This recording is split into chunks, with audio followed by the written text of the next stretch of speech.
Humanity, a vast network of living beings who, although billions strong, are alone on this blue planet we call Earth. When left to our own thoughts, we find a certain yearning to the answer of a timeless question. Who are we? What are we? What is it all for? Because of the capability for humans to have deep, intrinsic thoughts regarding our existence, we find repose in discussing the topics of purpose and creation. Much like a child being born of a mother, we as a species have considered the countless options which may give an identity to our Creator. It would seem as if since the moment we were able to conceive thought, our intelligence has led us on an eternal search to find out the answers to these questions. However, by peering into the lens of historical accounts, there is evidence to suggest that the diverse cultures and religions that our world has to offer may have came from a single source. Today we travel back in time to investigate the God connection.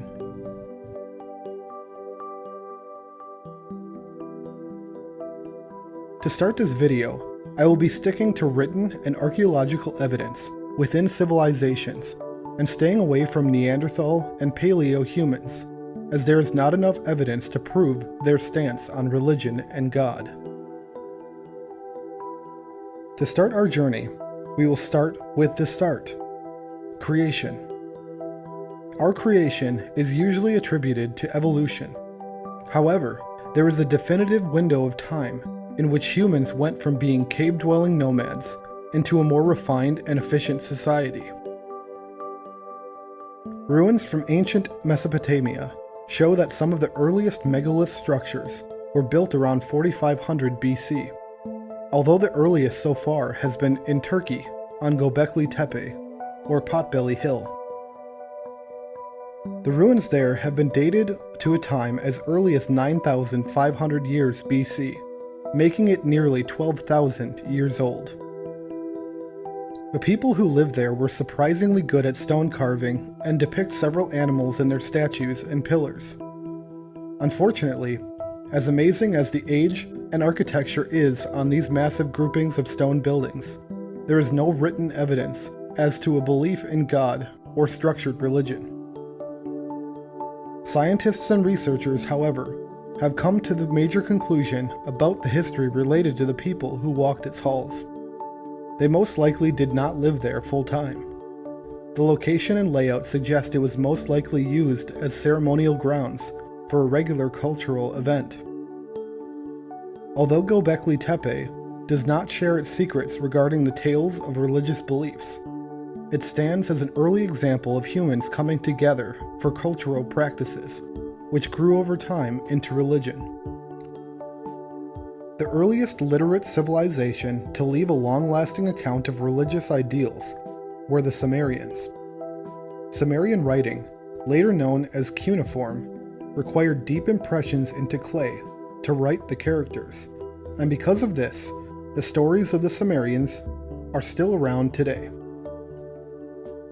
The tale of human creation, according to ancient Sumer, is like that out of science fiction. They believe that the gods in heaven went through several births to create the universe. These gods were named Namu, Ki, and An. It is written that An was the god of the sky, and Ki, the goddess of the earth, who together created the offspring, known as the Anunnaki, or Sky Children. The earliest of these demigods was Enlil, who separated from the heavens to rule over earth and decide the fate of humanity. There are written accounts from Sumeria that the Anunnaki regularly were involved with the daily life of humanity, so much so that large structures were built on earth to house them, called ziggurats. Within the walls of these structures, priests of the Sumerian people would pray to these gods and even prepare food for them. In some accounts, human women would take the role of sexually pleasing these demigods to ensure that they were satisfied. The relationship between the Anunnaki and the earliest of civilizations was a very real and important experience to the people of ancient Mesopotamia. and the stories within this structured religion were practiced by surrounding civilizations for a couple thousand years after the texts were first written. For example, in Acadia, Enki was renamed Ea, and in early Greek writings he was known as Eos. The second story of creation we will discuss is that of the ancient Egyptians. As early as 2700 BC, some pictorial accounts of Egyptian creation stories started to emerge. This was known as the Old Kingdom period. Although Egypt harbored many stories of potential creation, one of the most widely accepted of them shares an odd similarity to the Sumerian texts. The story goes that the universe was created from an endless void of ocean, when suddenly the sun rose for the first time. This was known as Zep Tepi, or the first occasion. From this event came the birth of the primordial gods known as the Ennead of Heliopolis, two of which were Geb and Nut. Geb was the god of the earth, and Nut the goddess of the sky, stars, and the cosmos. Just as with the pairing of An and Ki, the Sumerian deities of earth and sky, they created offspring together in the form of Osiris, Isis, Seth, and Nephthys. The Sumerian story tells of 7 children being born of the marriage between An and Ki, as opposed to the 4 in ancient Egypt, but the story is similar nonetheless. The oldest of these children in Egypt was Osiris, a demigod who was believed by the residents of the Old Kingdom to have served as the first pharaoh, and presided over humanity on an earthly throne. By comparison, Enki and Osiris are nearly one and the same as to their stories of creation, but the story of their demise differs. As far as ancient Sumer goes, no account of Enki's death can be found, as they believed in the gods being able to return back and forth to the heavens through earthly portals. Osiris, however, was betrayed by his own brother Seth, who killed his brother by either slaying him or drowning him. A few different accounts exist. The ending of the story is unanimous though. His body was carved into 14 pieces and spread across the planes of existence after Seth convinced Osiris to lay in a coffin made for him. His coffin, in which he drowned in, was found stuck to a tree. His wife Isis and sister Nephthys found and recovered all of the pieces except one, his phallus. Due to his body being incomplete, he was unable to completely return to the overworld, but instead became the god of the dead, who oversaw the redemption of the souls of Egypt. This story sounds completely outlandish and eccentric until we start to deep dive into the ties to the most practiced religion this world has ever seen. Osiris, born of the god of earth and the mother of sky, shares some similarities to the story of Jesus Christ. Yes, Christianity. Jesus was born of parents, one who presided over the heavens and one who was of earth. Jesus aided in the redemption of earthly souls, was betrayed by a brother, this time being a spiritual brother, and was cut into through the actions of his betrayer, and was placed in a tomb made for him. He would eventually return to life, but would not be able to fully return to the world of the living, and is said to now preside over the souls of humanity in a place where they can only go once deceased. The final nail in the coffin to complete the connections between Jesus and Osiris is the manner of their death. As Osiris was placed onto a piece of wood to die, so too would Jesus find his death on a piece of wood. But the connections of ancient deities and holy beings does not stop there. When reading a section of Manly P. Hall's Secret Teachings of All Ages, I came across another story of a revered being who shares a very similar story to Osiris and Jesus, but this time in ancient Rome. In the 1st century CE, following the death of Jesus, a Roman-based mystery cult emerged. This group, known as the Cult of Mithras, or Mithraism, was an amalgamation of the popular Iranian religion, Zoroastrianism, and Christianity. In Zoroastrianism, Mithra was the divine being of light and the patron of covenants. Due to the lore behind Mithra being so close to Jesus' life, some early Christians practiced the aforementioned third religion called Mithraism. The small amount of information we have on the cult of Mithras has been learned through archaeology and the images on stone reliefs. Mithras was portrayed as a younger male who was born amongst rock and lived through a tale that would relate them to a sacrificial animal. This is a similar tale to the story of Christ, who was born in a manger, which was most likely a cave of some sort, and was known as Agnus Dei, or the Lamb of God, with self-sacrifice being at the center of their life.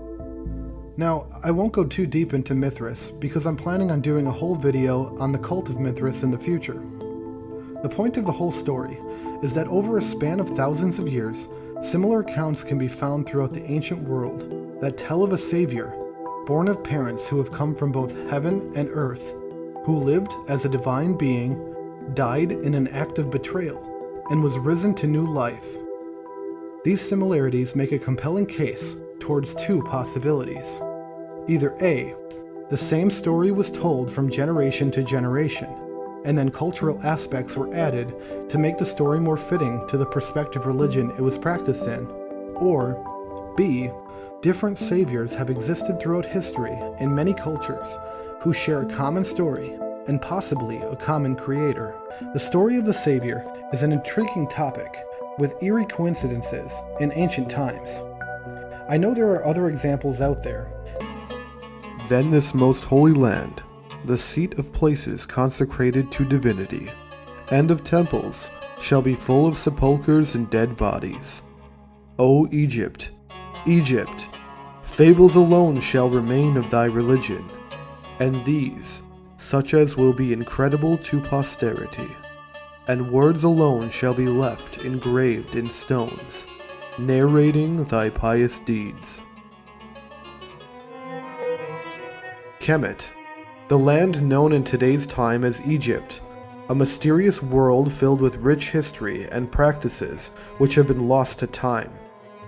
If not for the discovery of the Rosetta Stone in 1799 by French expeditionaries, we may have never unearthed the key coding the strange symbols of Egyptian hieroglyphics. In the words of Manly P. Hall, an alphabet is not a language. The religions and philosophies of the ancient Egyptians have not been released. The lips of Kem are sealed with the dust of time. Although we can't know for certain the exact practices of the ancient Egyptians and their spiritual rites, we can receive a glimpse of them through the harmonious pairing of archaeology and tradition. This is the story of Freemasonry of the ancient Egyptians, as told by Manly Palmer Hall. Before we begin, I want to add that he also mentions in the subtitle that there is an addition to this book. He adds a personal interpretation of the rites of the Krata Raphoa, which is also known as the 7 higher degrees of Egyptian Freemasonry. Its original prayers and rituals have been lost to time, but there are still modern groups within the Masonic umbrella who are said to take inspiration from the original rituals of the ancient Egyptian priests. To start, it is important to note that Freemasonry is a fraternity built upon the hallowed grounds of the Judeo-Christian faith. Its main structure is based on the allegories and degrees of the craftsmen guilds of whom built the great temple of King Solomon, the king of Israel and Judea, and the prophet to the people therein. He was of the line of David, who was his father. Solomon, along with the king of Tyre and his master builder Hiram, created perhaps the greatest feat of architecture in recorded history, with over 100,000 craftsmen at their disposal. The first temple of Jerusalem was a place built to house the Ark of the Covenant, the vessel which carried the knowledge of God passed to humanity through the prophet Moses. Through the studies and commentary of Manly Hall, we can get an understanding of the effects of Freemasonry in ancient Egypt. Hall quotes Father Kircher, a Jesuit Egyptologist, who states that in Egyptian religion, Isis and Osiris are the equivalent to the Semitic Adam and Eve, with the betrayer of Osiris, Typhon, being Cain, the first to murder in biblical texts. His theological background of Egypt and Christianity was a philosophical marriage of belief systems, similar to the tie between Roman and Egyptian religions when Pluto established Serapis, Zeus and Osiris in one. An early Christian writer by the name of Origen, who was once a pagan philosopher, writes, "The Egyptian philosophers have sublime notions with regard to divine nature, which they have kept secret, and never discovered to the people, but under a veil of fables and allegories." This is where the connections can start being made. I am a 32nd degree Scottish Rite Freemason myself, and have therefore taken part in the mysteries of the Masonic degrees, which in nature are but allegorical stories, retold over centuries in lodges across the world. The first part of Hall's commentary on Egyptian Freemasonry involves Egyptian magic, the greatest of the arts among Kemet. He describes first in detail the Osirian mysteries, and the resurrection of Osiris by his consort Isis. She used spells and incantations to deliver his dead soul back into his physical body, which was pieced together from 14 severed parts. He then talks briefly about the curse that was written upon the tablet near the entrance of the tomb of Tutankhamun, which read, "O ye beings from above, O ye beings from below, phantoms riding the breasts of men, ye of the crossroads and ye of the great highways, let them be destroyed who attack my name, my foundation, my effigies, the images like unto me." Now, there is common disagreement as to whether or not those who died after the opening of King Tut's tomb were killed by a curse or simply through other causes, but it does seem a bit strange that multiple people who were involved did meet their demise shortly after. These two cases show that Egyptian magic was used for both good and evil purposes, depending on who was receiving the effects. There is also mention of the Egyptian priests' enlightenment into the practice of animal magnetism and the laws of attraction, that invisible fields of energy tie us all together, and that the priests could manipulate these fields to influence those around them. Perhaps this is why the method of storing the dead into the afterlife was to put a heavy metal or stone sarcophagus surrounding them, to keep in what they believed to be magnetic energy which flowed through their very soul. Albert Pike, famous Freemasonic author and Civil War general, was famously quoted as saying, "Magic is the exact and absolute science of nature and its laws." The ancient citizens of Kemet had a special class of people whose families honed the surreal powers of the ancients over the course of centuries, perfecting the craft and traversing the plains of esoteric knowledge like an experienced ship captain. The next part of the book is related to the Osirian cycle, which can be summarized in just a few words: birth, life, death, and resurrection, the same as the passion of Jesus Christ. See, Osiris was said in Egyptian mythology to have been born of the primordial sky goddess Nut and the earth god Geb in Ro-Seto, the western necropolis near Memphis. Ro-Seto is considered to be a sort of gate or threshold which divides the earthly realm from the realms of the underworld. His life bears an uncanny resemblance to that of Christ, and by virtue, the experience of the initiate. Life, death, and rebirth, the Holy Trinity represented, with the Father bringing life to the Son bearing the burden of death, and the Holy Spirit rising from the Son's tomb. The story of Osiris is explained in detail in my previous video, The God Connection Part 1, but to summarize, Osiris is betrayed by his brother Typhon, who seals him inside of a coffin and throws him into the Nile. He floats dead inside of the box until it is consumed by a tree.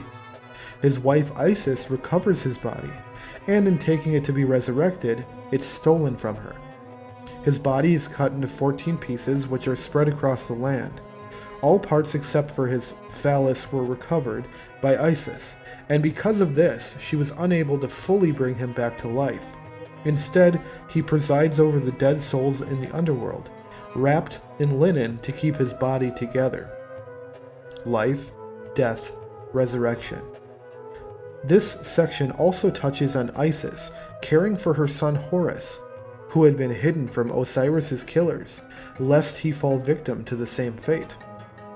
These accounts were perhaps best recorded by the Greek philosopher and historian Plutarch. The fourth chapter relates to the secret doctrine of Egypt, when Plutarch wrote of the history of Egyptian mythology and the Osirian cycle.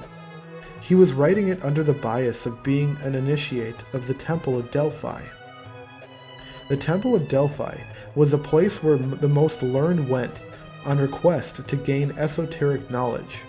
After all, the Princess Pythia, better known as the Oracle of Delphi, resided in the temple and gained massive amounts of interest through her talent of clairvoyance and psychic mentalism.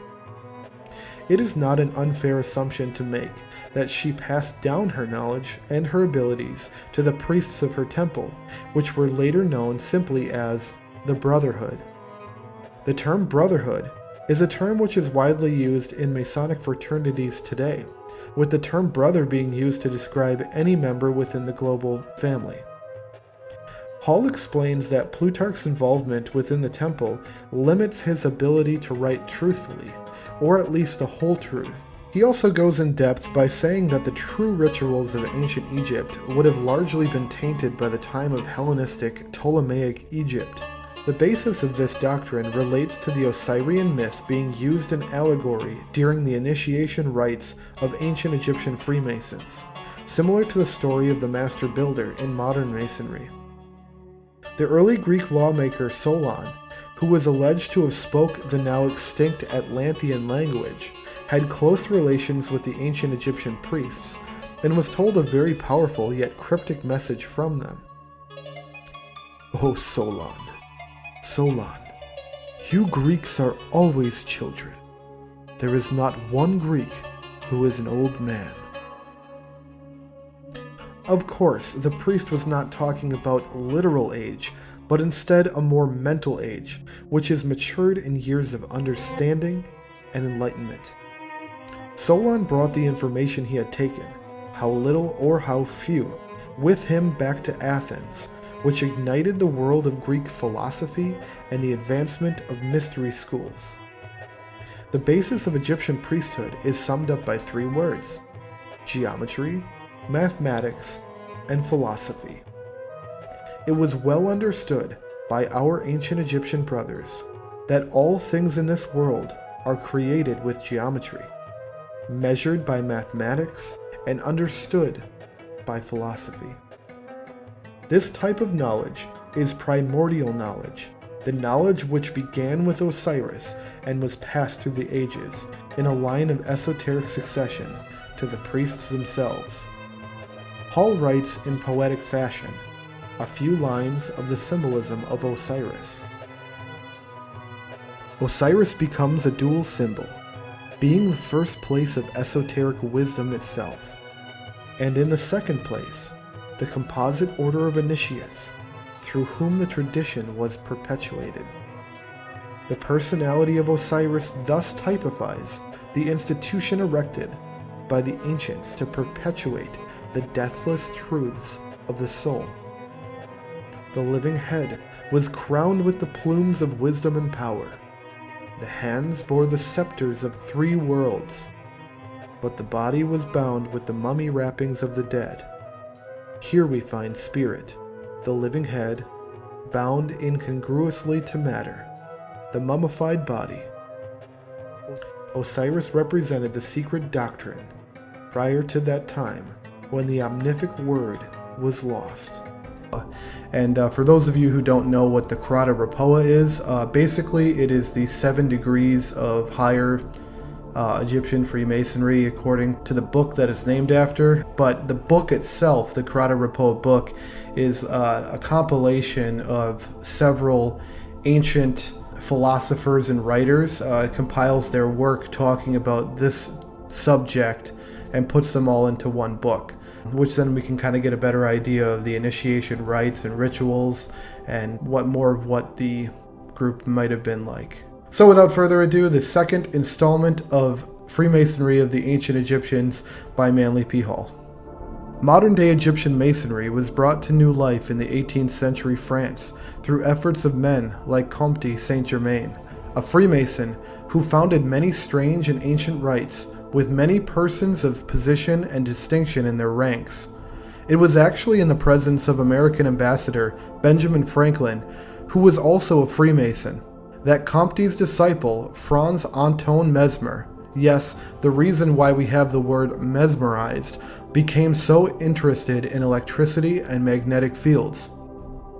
The study within the lodges of French Revival Freemasonry became highly sought after by those within the national fraternity who were in possession of great power and wealth, and for good reason. All Masons today practice rituals with allegories based on the stories of King Solomon's temple, yet will always find an interest in Egypt and the symbolism of the pyramid. This book adds in the works of Court de Gebelin, who was an Egyptologist and member of the French Academy, who studied ancient lore of the Egyptian priests and personally sought to revive the subject of tarot cards, which were nearly forgotten at the time. Gebelin proposed that tarot cards were leaves of a sacred book, which came from the hands of ancient Egyptian priests, and that the images represented physical and metaphysical symbols of great importance. Modern-day Freemasonry was founded in 1706, and in the century following the revival, other groups in the same hemisphere also began to reignite old flames, which had dimmed with the passage of time. Members of the Rosicrucians, which was a Christian-based alchemic order, wrote several 18th century texts on evidence that supports the fact that one group of men was behind much of the philosophical productions of French Freemasonry at the time. You see, according to these texts, the works of nearly all Masonic literature on the rituals of ancient Egyptians comes from a source known as the Krater Rapporteur. The Krater Rapporteur was a text from 1770 Germany, which was published without an author or printer. Its origin is completely unknown. What we do know is that a second edition was printed in 1778 in Berlin, with an addition in the front of the book that tells of a search for the original author across all of Germany, but coming up empty-handed. It was translated into French by an old man who was a Mason and knew both French and German. This mysterious piece of literature is made up of fragments from numerous ancient authors, and would appear that the book was not so much written as compiled. Many classical philosophers and members of the ancient mystery schools have their writings in this book, complete with rituals and initiatory rites, first-hand accounts of the initiates themselves.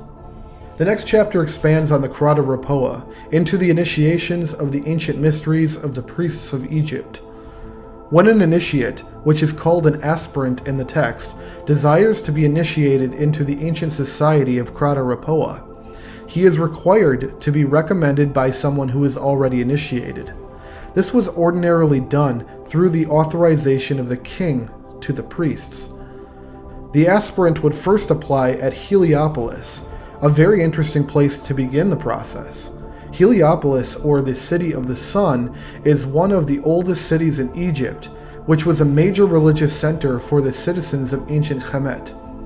As the 9 principal deities named the Ennead of Heliopolis all had places of worship there. The aspirant was then referred to the institution of Memphis to become more learned in the ways of the craft, before sending them on to Thebes. According to the works of Herodotus, the aspirant was then circumcised, put on a special diet of vegetables, fish, and wine. Then the subject was caused to live several months in an underground bunker, where they were told to write down their thoughts on a papyrus scroll. This sort of Platonic method allowed the initiate to undergo a series of mental changes, from extreme stress to surrendering their will to self-understanding and enlightenment. When the time had passed, and the initiate was conditioned into a monastic disciple, they were conducted into a gallery surrounded by columns bearing reliefs and images of Hermes. The initiate was required to memorize the maxims on the pillars by heart. The pillars mentioned were documented by Pausanias in his works, and were later discovered in a subterranean site near Thebes. When this was completed, the aspirant was approached by a thesmophores, or introductor, who held in his hand a large whip, which was used to keep back those who tried to enter, but were not worthy to do so. The gate which he guarded was called the Gate of the Profane, which was the entrance to a large grotto where the aspirant was blindfolded and attached with elastic shackles around his hands. This begins the journey of the Krata-Rhopoa initiate. The first degree, Pastophores. The apprentice was charged to guard the entrance of the gates of men.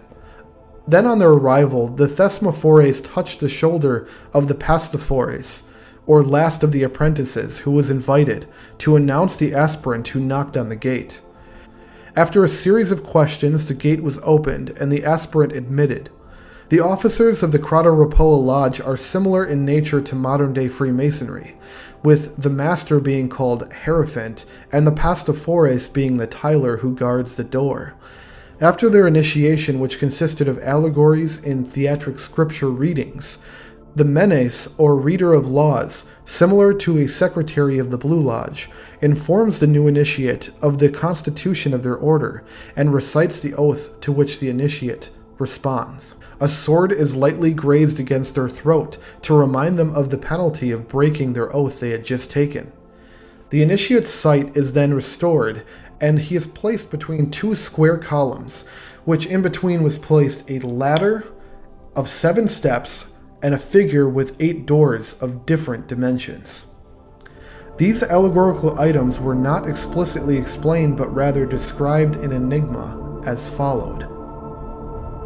To you who come hither to acquire the right of listening, I address myself. The doors of this temple are firmly closed to the profane. They cannot enter hither, but you, Menes, Muse, child of celestial works and research, listen to my voice, for I am about to disclose unto you great truths. Guard yourself from those prejudices and passions which might draw you from the true road to happiness. Fix your thoughts upon the divine being and keep him ever before your eyes, in order the better to govern your heart and senses. If you really desire to tread the true path to felicity, remember that you are always in the presence of that all-powerful being who governs the universe. This sole being has produced all things. Through him they exist. And he preserves them. No mortal can behold him, and nothing can be hid from his sight. Interestingly enough, as powerful as this speech is, it leads to a demonstration where the initiate climbs the ladder, which represents the metempsychosis, death and rebirth. They are told that the names and attributes of the gods had a higher significance than was known to the people. They are taught healing and anatomy, how to compound drugs and medicine, and the symbols of Egyptian hieroglyphical writing. After these lectures were complete, the Hierophant closed the ceremony by endowing a word upon the new brother, of which others may know them as their own, a password, and a certain hand gesture. He was clothed in a hooded robe which maintained the shape of a pyramid around the head, his loins covered with an apron called a xylon, and around his neck a collar with tassels. He was then given the special duty of guarding the gates of man, where he would hold the scourge that kept him from entering just moments earlier. The second degree is called the Neochorus.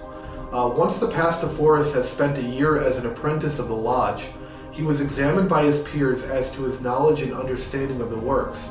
To prepare him for his next step in his journey, the brother was put in a strange chamber called an endymion, or grotto of the initiates. The brother was served a large meal and given young women, either fellow priests' wives or teenage virgins, which were intentionally placed near the Pastophorus to test his strength, to subdue his passions, and keep steadfast his thoughts. Now, I'll admit this is kind of a weird way of going about it, just putting a man in a room with a bunch of young girls.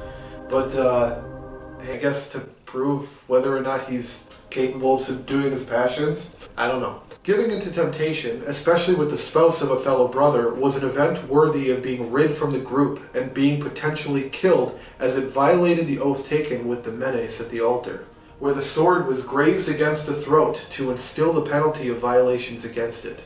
Once passed, he is questioned once more by the Thesmophores, who brought him into his initiation previously. If the questions were answered correctly, the initiate was sprinkled by the stolista, or simply the sprinkler of water, to purify him before meeting the assembly. There he was confirmed to have resisted temptation with chastity and attained wisdom in the ways of the craft in front of his peers. After being confirmed, the Thesmophores leaps forward towards the initiate and throws a live serpent at them.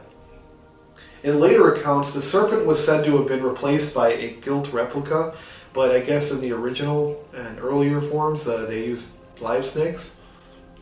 The chamber is then filled with several snakes, representations of things we can't control, wherein the initiate was completely helpless and vulnerable. There is also belief that the serpents used in this trial were skillfully deprived of venom, using a secret method which only the Copts in Egypt had crafted. If the candidate showed little to no fear, he was lauded and appraised. If he showed fear and weakness, he was pitied and possibly held back from his initiation. With a satisfactory performance, the candidate was brought into a room where there were 2 columns, and in between was the image of a griffin pushing a 4-spoked wheel. Now, if you've done any research into the history of Native American spiritualism and symbolism, you know that one of the most important symbols out there is the medicine wheel. It is also a 4-spoked wheel, which is really interesting because of what I'm about to say next. The columns were situated east and west. The griffin symbolizes the sun, and the 4 spokes of the wheel, the 4 seasons, which is the same in Native American lore, which might prove that the symbolism is a very old symbol that maybe crossed oceans. The 4 spokes also represent the 4 aspects of being: spiritual, emotional, physical, and mental. It was there when the second round of knowledge was shared. The first degree lectures were based on hieroglyphics, medicine, and the understanding of life and death. The second were based on the scientific, the use of a hygrometer to measure the waters of the Nile. He was taught geometry and architecture, the mathematical art which has composed everything in the known world from time immemorial. The nature of these studies is more far advanced than we know today, and it was more spiritual and metaphysical than face value. Because of this, the privilege of attaining this wisdom was reserved only for the esoteric initiate, worthy of its power. The symbol of this degree is that of the caduceus of Mercury, or a staff with a snake wrapped around it. The sacred word was allegedly Eve, to remind brethren of the fall of man from Eden. When saluting the fellow Neochorus, the fellow brothers would salute each other, crossing their arms over their breast. After the ceremony was completed, it was the initiate's duty to regularly clean the sacred columns. Neochorus is actually a word that comes from the name given in ancient Greece to somebody who curates a temple, takes care of its grounds and such. So it's a pretty fitting title, if you think about it, for somebody that would clean the pillars. And next up we have the 3rd degree. The initiate who passed the 3rd degree was known as the Melanophores, which translates as those who wear black. Once the Neochorus was visibly prepared and fluent in the ways of the craft, he was brought into a small room near the entrance of the temple, where above the door read the words. This room was no longer filled with the living, but instead housed the corpses of past brethren, prepared and wrapped in mummy form, along with coffins and other symbols of death. It was here where the initiate, now called a neophyte, would witness the paraskistos, or embalmer, hard at work, preparing the recently deceased for the afterlife. Other priests with different jobs were also there, partaking in specialized tasks, all under the motif of mummification rites. In the middle of the room was a coffin bearing the cartouche of Osiris, with splatters of blood inside the bed, indicating a recent death happened there. The officials in the room immediately stopped their work and gathered around the neophyte. They questioned him, saying things like, "Did you kill the master? Did you kill our master?" After replying no, a pair of tapikaites, or people who brought the dead into their tombs, grabbed the initiate and brought him to a hall where the other brethren were found wearing black robes, hence the name Melanophores. The king would then offer his crown to the aspirant, but knowing the nature of all these tests and rituals, he denied it, threw it to the ground, and stomped it with his foot. The king becomes furious at the act and grabs a ceremonial axe. He shouts at him, "Outrage! Vengeance!" and then hits the initiate across the head. The aspirant is then mock mummified, wrapped in bandages, and mourned by his peers. He was paraded through the halls until they reached a place known as the Sanctuary of Spirits, where participants would make noises of thunder and rain. Fires flickered to give the illusion to the candidate of lightning, although he couldn't really see anything because the bandages were covering his eyes. A priest playing the part of Charon, the boatman of the river Styx, took possession of the candidate and brought them into a dark place, where Pluto, or Hades, sat at his throne, and at his side were his two Atronachs, Rhadamanthus and Minos. There was also others present in the room, such as Alastor, Nyctius, and Orpheus. This is where the candidate was finally accepted as a full brother of the craft. He was unwrapped of the linen and received 3 key pieces of instruction by the Hierophant. Never thirst for blood, and help those members of society whose life may be endangered. Never leave a dead body unburied, and await resurrection of the dead and future judgment. The new Melanophores studied drawing and painting, which was done so because of his new task in the group, which would be to paint and decorate the coffins for the mummies.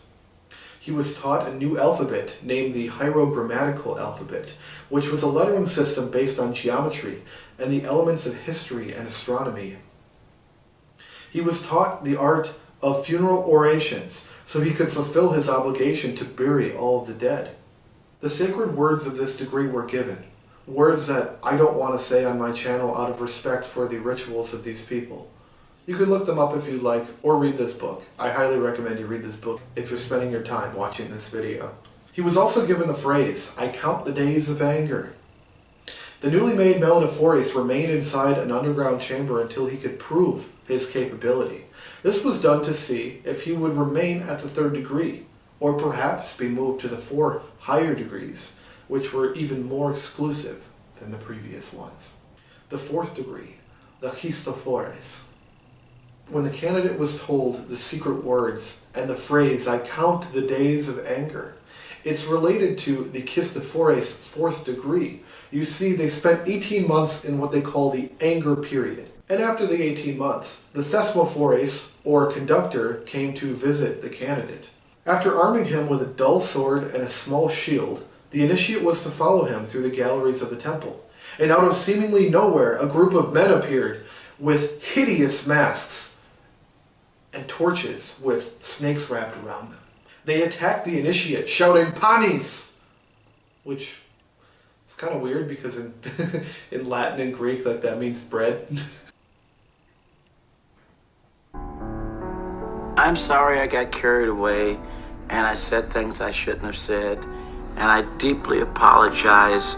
The initiate was to battle the foes, but due to their overwhelming numbers, they easily took him down and blindfolded him.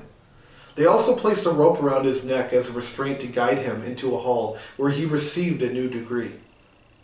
They took his blindfold off, and to the candidate's surprise, the hall was decorated in dazzling decor.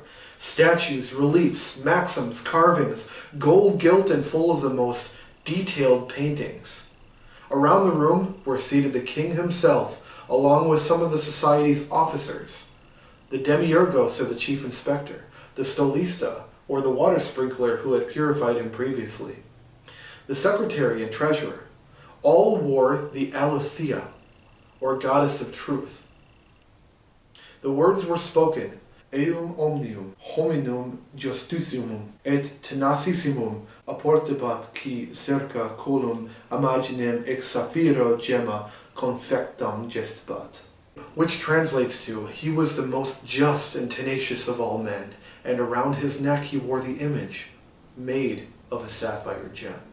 The initiate is praised for his hard work and is told that he is only halfway through his studies so far. He is told to drink a bitter liquid called a kaichion, which, according to Homer in the Iliad, was made of Pramnian wine, barley, and shredded goat cheese. He was vested with ornaments and given a shield bearing the image of Isis, or Minerva, or Athena.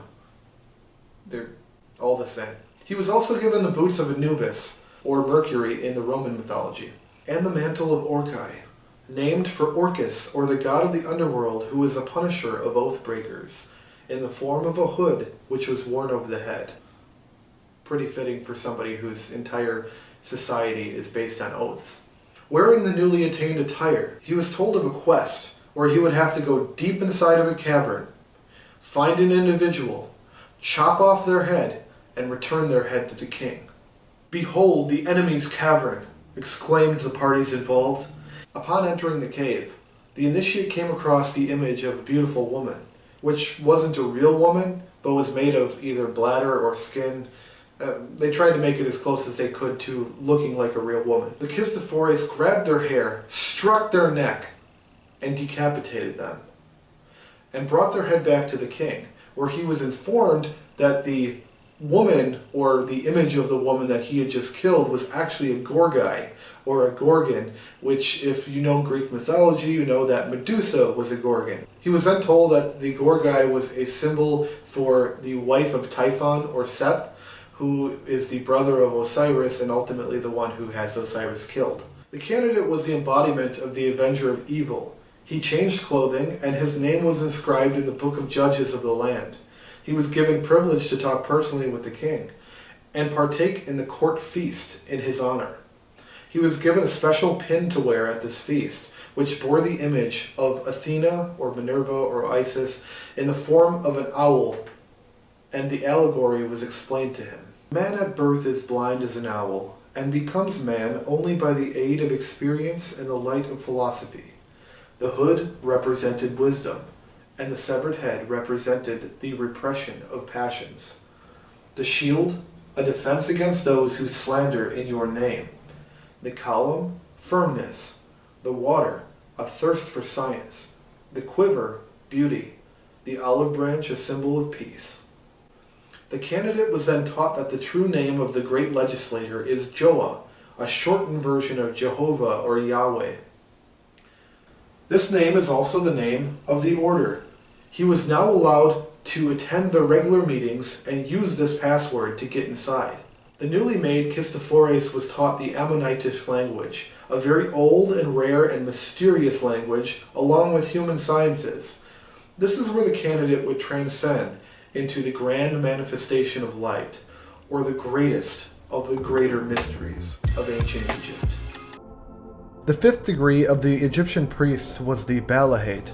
This degree is slightly different from the previous ones because upon passing through the fourth degree, or the Kistophores, the candidate could summon the Demiurgos at will and demand that he wished to progress to the fifth degree.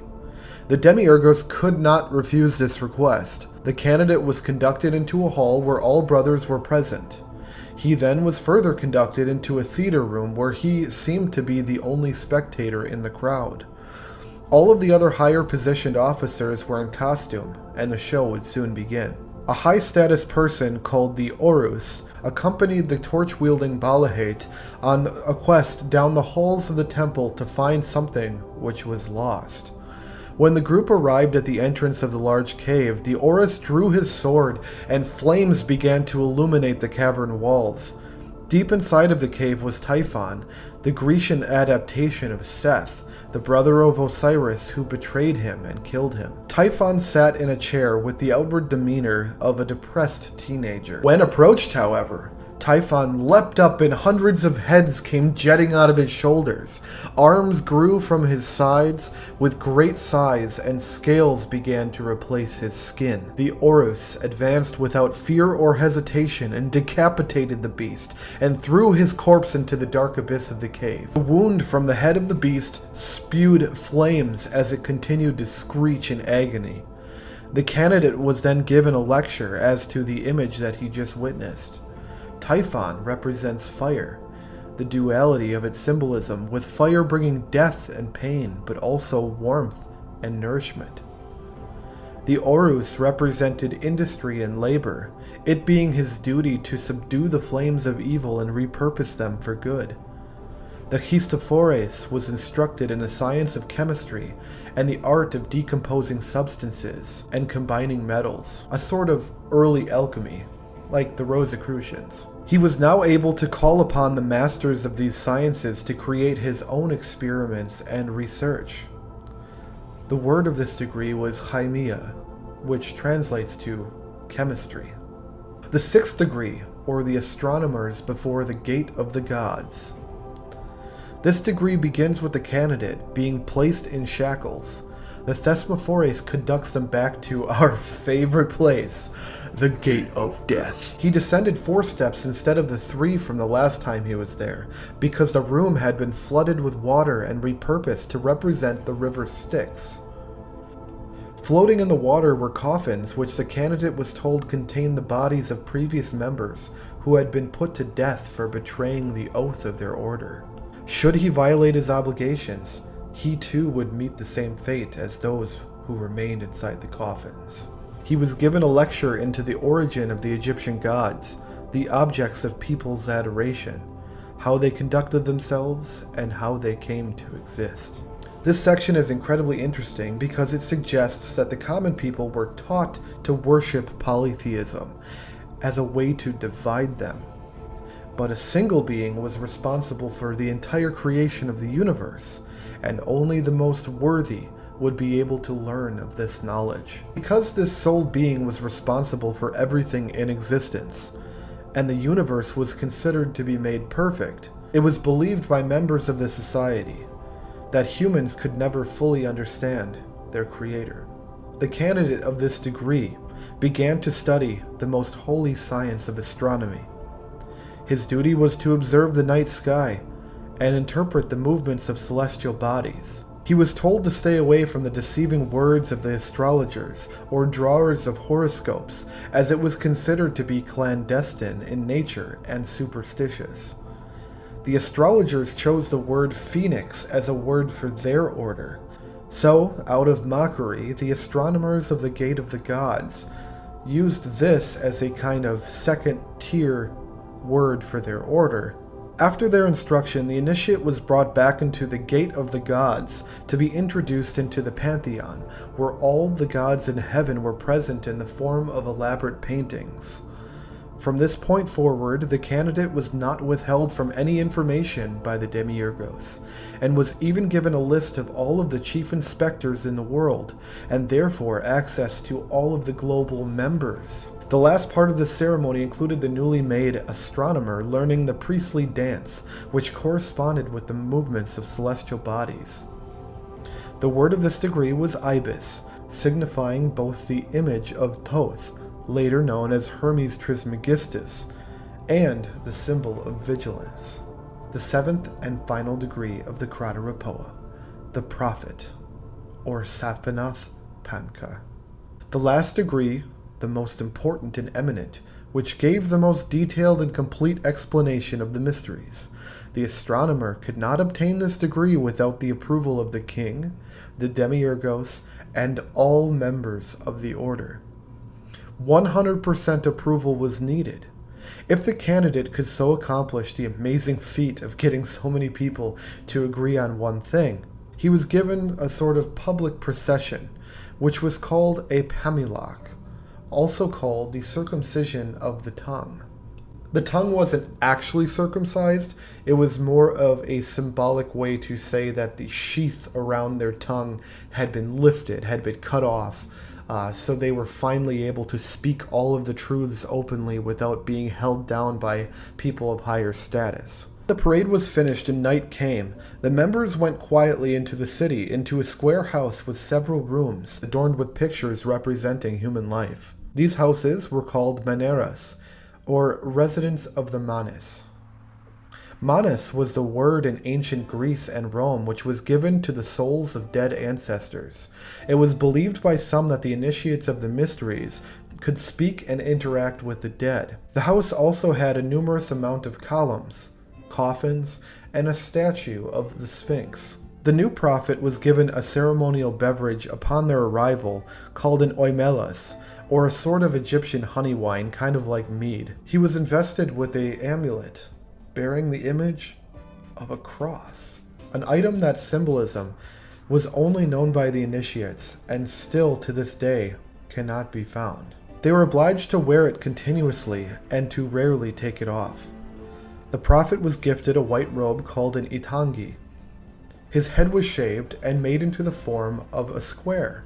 The sign of this degree was made by crossing his hands into the sleeves of his robe, which were very wide. The word of this degree is Adon, the Latin root for Adonis and Adonai. Just like how in Jewish meal prayer we say Baruch atah Adonai Eloheinu, Adonai means Lord. After receiving these tools of the prophet degree, he received a key, which gave him access into the sacred library where he could read from any of the Ammonitish language books which were previously closed off to him as he was not of a higher status. Perhaps the most important of all the newly accessed privileges of the prophet was that he had the ability to vote in electing new kings, and that he could eventually join the Demiurgos and bring in future initiates.